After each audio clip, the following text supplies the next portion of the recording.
परित्राणाय साधूनां विनाशाय च दुष्कृतां धर्म संस्थापनार्थाय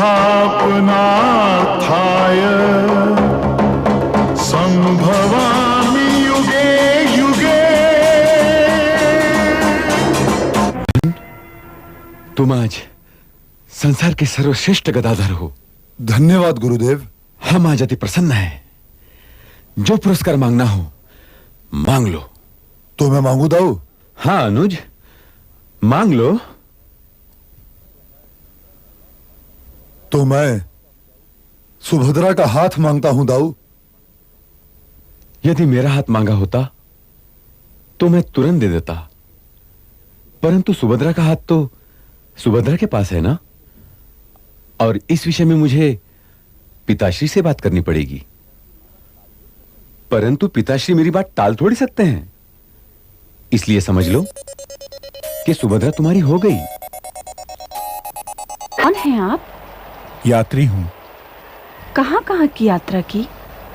सारे भारतवर्ष ही की यात्रा करके आज यहां पहुंचा हूं। इतनी लंबी यात्रा में आपने कभी अर्जुन को देखा? अर्जुन? कौन अर्जुन? कैसे भारतीय हो ब्राह्मण कि अर्जुन को नहीं जानते? मैं द्रोण शिष्य अर्जुन की बात कर रही हूँ। अच्छा अच्छा, तुम कुंती पुत्र अर्जुन की बात कर रही हो राजकुमारी। हाँ। उन्हें तो अवश्य देखा है, और बहुत निकट से देखा है। देखने में कैसे हैं? कोई विशेष गुण तो नहीं दिखाई दिए। क्या कहा तुमने? द्रोण शिष्य, सर्वश्रेष्ठ धनुर्धर पांडुपुत्र अर्जुन में तुम्हें कोई विशेष गुण दिखाई नहीं दिया? यदि तुम ब्राह्मण ना होते तो महादेव की सौगंध, ये कहने पर मैं तुम्हारी जीभ काट लेती। अरे सुभद्रा, इस परदेसी ब्राह्मण पर इतना क्रोध क्यों? ये ब्राह्मण क्रोध दिलाने वाली बात ही कर रहा है। अच्छा? कहता है कि पांडुपुत्र अर्जुन में इसे कोई विशेष गुण दिखाई नहीं दिया। ये तो इसकी आंखों का दोष हुआ ना। तो इसकी आंखों के दोष का दंड ये बेचारा क्यों भुगते? कहीं ऐसा तो नहीं सुभद्रा कि तुम अर्जुन से इतनी प्रभावित हो चुकी हो कि उसे देखे बिना ही तुम्हें उससे अनुराग हो गया हो? भ्राताश्री, ऐसा कहिएगा तो मेरी आपकी कट्टी हो जाएगी। बोलूंगी भी नहीं आपसे। देखा ब्राह्मण, तुम्हारे कारण मेरी बहन मुझसे रूठ गई। अरे तुमने इस वैरागी से पूछा ही क्यों? अर्जुन के विषय में जो भी पूछना हो मुझसे पूछो। ये ब्राह्मण तुम्हें क्या बताएगा अर्जुन के विषय में? सुनो, लंबा आकार, चंपई रंग, आंखें ऐसी कि वो सबको देखें और सारे केवल उन्हें देखते रह जाएं। कंधे पर धनुष तो ऐसी सजती है। आप तो कविता पाठ करने लगे भ्राताश्री। काव्य की तो परिभाषा ही यह है सुभद्रा कि जो सुने कह उठे कि यही सत्य है। और जो तुम्हें मुझ पर विश्वास ना हो तो अर्जुन को देखकर तुम ही बताओ। वे यहाँ हैं कहाँ की बताऊं? चलो, मैं अभी तुम्हारा परिचय करवाता हूँ अर्जुन से। अभी परिचय करवाइएगा? कल करे सो आज कर, आज करे सो अब। ये मेरी चहेती बहन सुभद्रा है पार्थ। पार्थ? तो क्या मैं सुभद्रा और तुम्हारे विषय में पिताश्री से बात करूं मित्र? सुभद्रा की अनुमति बिना नहीं। तो चलो, राजभवन चलो। चलिए। अरे अरे अरे, ये मेरी चहेती लाडली बहन किससे भाग रही है? हाँ, समझ गया।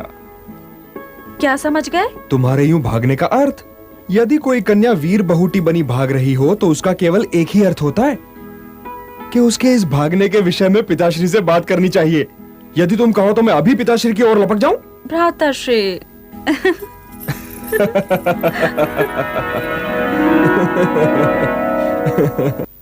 कल मैंने स्वयं अपनी आंखों से देखा कि वह दर्पण के सामने बैठी मुस्कुरा रही थी। और यदि कन्या दर्पण को देख देख मुस्कुराने लगे तो उस मुस्कान को वर्षा ऋतु की पहली सौदामिनी समझना चाहिए। परंतु देवकी, सुभद्रा कोई साधारण कन्या नहीं है। वो तो पिताओं में दूसरा दोष ये भी होता है कि उन्हें अपनी कन्या कभी साधारण दिखाई नहीं देती। चलो माना कि वो विशेष कन्या है, तो क्या भारतवर्ष में विशेष युवकों का अकाल है? और तनिक मुझे भी तो उसकी विशेषताएं बताइए। उसकी सबसे बड़ी विशेषता तो यह है देवकी कि वो कृष्ण की चहेती है। पहले ये बताओ, तुम्हारी बुआ कैसी हैं? बुआ तो इंद्रप्रस्थ में है माताश्री। युधिष्ठिर के नाम का डंका बज रहा है। परंतु ये सब बातें तो तुम अर्जुन से पूछ चुकी हो प्रिय। अर्जुन? क्या वो यहां है? हाँ, कृष्ण के भवन में ठहरा हुआ है। कृष्ण ने उसका प्रस्ताव तो नहीं रखा? प्रस्ताव? तब तो ठीक है। क्या ठीक है? वो है क्या माताश्री कि मैं वहां हस्तिनापुर में लगातार सुभद्रा के ही विषय में सोच रहा था और डर रहा था कि मेरे आने से पहले आप लोग उसके विवाह की बात कहीं पक्की ना कर दे। तो क्या कोई विशेष वर है तुम्हारे ध्यान में? विशेष जैसा ही विशेष। वो तो ऐसा है माताश्री कि आज सारा भारतवर्ष उसी की ओर देख रहा है। अच्छा, ऐसा कौन है? ऐसा तो एक ही है पिताश्री। परंतु वो है कौन? हस्तिनापुर का युवराज महारथी दुर्योधन मेरा शिष्य भी है। परंतु और स्वयं उसी ने मुझसे विनती की है माताश्री। परंतु कुंती दीदी को ये अच्छा लगेगा? बुरा क्यों लगने लगा? राज्य के विभाजन के पश्चात तो अब कोई झगड़ा रह ही नहीं गया है माताश्री। परंतु विभाजन तो किसी समस्या का समाधान नहीं है पुत्र, क्योंकि विभाजन ने तो दोनों की ही सीमाओं को छोटा कर दिया है और सीमाएं घटने से कोई संतुष्ट नहीं होता। परंतु मैंने तो दुर्योधन को लगभग वचन दे दिया है पिताश्री। अब तुमने वचन दे दिया है तो प्रणाम दाऊ। मैं जानता था माताश्री कि दाऊ इतने दिनों के पश्चात आए हैं, तो सभी के लिए कोई ना कोई उपहार तो अवश्य ले आएंगे। मेरे लिए आप क्या ले आए दाऊ? देख लिया पिताश्री, बात चल रही थी सुभद्रा के लगन की और ये अपने को बीच में घसीट लाया। इतना लोभ नहीं करना चाहिए कृष्ण। अपने दाऊ से कुछ मांगने में लोभ का क्या प्रश्न है? इसे लोभ नहीं कहते दाऊ, स्नेह कहते हैं। देखो कृष्ण, बातों में ना फंसाओ। तुम्हारे आने से पहले हम लोग एक गंभीर विषय पर बात कर रहे थे। ये तो मैं तभी जान गया था जब किसी ने मुझे बताया कि रथ से उतरते ही आप सीधे पिताश्री के कक्ष की ओर चले आए। तभी तो मैं लपका चला आया हूं। मैं तो माताश्री और पिताश्री को बता रहा था कि मैंने दुर्योधन से सुभद्रा का विवाह लगभग पक्का कर दिया है। अपने घर के इस चंद्रमा को जाना तो चंद्रवंशियों में ही चाहिए दाऊ। लीजिए पिताश्री, अब तो कृष्ण भी मान गया। अब आपके यहां कहने में क्या आपत्ति है? परंतु ये निर्णय उठते सूर्य के साथ लेने चाहिए दाऊ कि सुभद्रा के जीवन में सदैव धूप छिटकी रहे। ये भी ठीक है, कल निर्णय लेंगे पुत्र। देखो कृष्ण, तुमने कोई गड़बड़ की तो। मैं भला क्या गड़बड़ करूंगा दाऊ, वो भी सुभद्रा के जीवन में? ये आपने सोचा ही कैसे? और दाऊ पर सब बताता हूं, परंतु पहले स्थान ग्रहण करने के लिए तो कहो। आप कब से किसी के कहने की प्रतीक्षा करने लगे केशव? मैं आपका, ये भवन आपका, ये संसार आपका, और फिर बस बस बस, आपात स्थिति में बातें करनी चाहिए कम और सुननी चाहिए अधिक।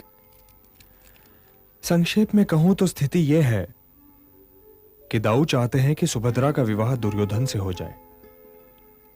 दुर्योधन से? तो फिर मेरे लिए क्या आदेश है केशव? आदेश का क्या प्रश्न है? क्षत्रिय धर्म का पालन करो। यदि विवाह की अभिलाषा हो और यदि कन्या भी वही चाहती हो, परंतु विवाह के रास्ते में कोई ऐसी अड़चन हो, तो क्षत्रिय धर्म यह कहता है कि कन्या का हरण कर लो, क्योंकि यह कन्या का हरण नहीं, उसका वरण है। तो क्या आप ये कह रहे हैं कि मैं सुभद्रा का हरण कर लूं? मैं कुछ कहने वाला कौन पार्थ? मैं तो बस क्षत्रिय धर्म बतला रहा था। जैसी आपकी आज्ञा।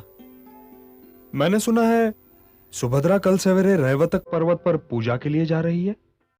ये आपसे किसने कह दिया भ्राताश्री? मैं तो कल पूजा के लिए नहीं जा रही हूँ। अच्छा, हाँ, तो मैंने ये सुना होगा कि तुम दुर्योधन की वधू बनकर हस्तिनापुर जा रही हो। ये आप क्या कहते हैं भ्राताश्री? वही जो मैंने सुना है। किससे सुना है? दाऊ से। और ये तो तुम जानती हो कि वो केवल गरजते नहीं बरसते भी हैं। उन्होंने पिताश्री और माताश्री को लगभग मना भी लिया है। वो तो ठीक समय पर पहुंचकर मैंने उनके मान जाने को कल तक के लिए टाल दिया है। परंतु मैं तो दुर्योधन से कभी विवाह नहीं करूंगी। यदि तुम्हारा ये निश्चय अटल है तो कल सवेरे पूजा के लिए जाओ। जो आज्ञा भ्राताश्री। अपने जीवन के विषय में आज्ञा पालन नहीं किया जाता सुभद्रा, निर्णय लिया जाता है। यदि तुम कल सवेरे पूजा के लिए जाओगी तो अर्जुन अवश्य तुम्हारा हरण कर लेगा।